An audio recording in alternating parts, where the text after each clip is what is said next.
Old North Church tonight. They're celebrating the 250th anniversary of Paul Revere's Midnight Ride. Revere famously saw two lights in the church bell tower. The British were coming by sea. The shot heard around the world on Lexington's Green the next morning was the start of the great experiment we call the United States of America. 250 years later, America stands as evidence of what a few committed and honorable men can create.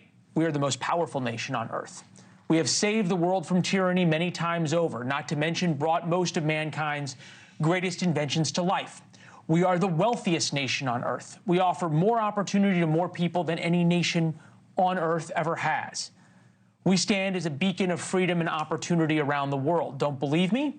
Just ask the 12 million people who spent their life savings, risked death, and cartel trafficking to come here over the past 4 years. Of course, they came illegally. But America is still the world's best hope. Yet 53% of Americans think we are heading in the wrong direction. Just 36% say it's the right direction.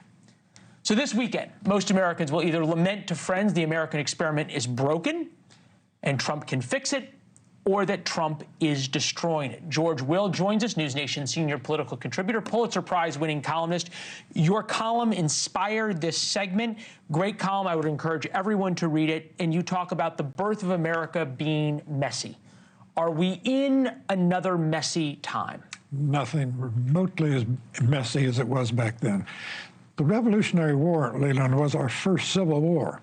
About a third of the Americans stayed loyal to King George III. About a third sided with George Washington, and about a third said, I don't want anything to do with this, everyone get off my lawn.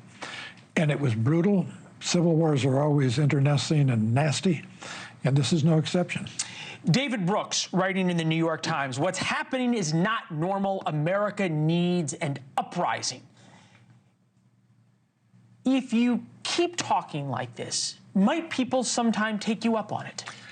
There are 334 million people in this country, Leland, and a few of them are stark raving mad and very suggestible. So we should watch our language about this. We have uprisings every 4 years to remove presidents or re-elect presidents. They're called elections, and they're pretty good. But the thirst for apocalypse on the part of some Americans. Where does that come from? I don't know. I think partly that maybe we're hardwired from our caveman days to run away from saber-toothed tigers and woolly mammoths, and we still need excitement. Life's too tame. But some people, I don't think, really feel alive unless they're terrified of climate. Or angry. Or angry. Is that different than the revolution? I mean, in a sense, this kind of anger is a luxury item, is it not? Compared to back in the days, now we have things so good we can be this angry. That's right, and the anger distracts us from what we should be doing tonight. We should be getting ready to celebrate, think of that, an Americans celebrating themselves for the next 15 months. What begins tomorrow, the first day of a war that lasted a long time until peace came really in 1783. But a lot of Americans, Leland, approach this birthday party with trepidation. They think, oh, Lord, we're going to have to relitigate the fact that we're flawed, that the founders owned slaves, and all the rest. It's a distraction, and it's a pity, because people ought to learn to feel good about their country again. Thanks for watching. Go to joinnn.com to find NewsNation on your television provider. And don't forget to click the red subscribe button below to get more of NewsNation's fact-driven, unbiased coverage.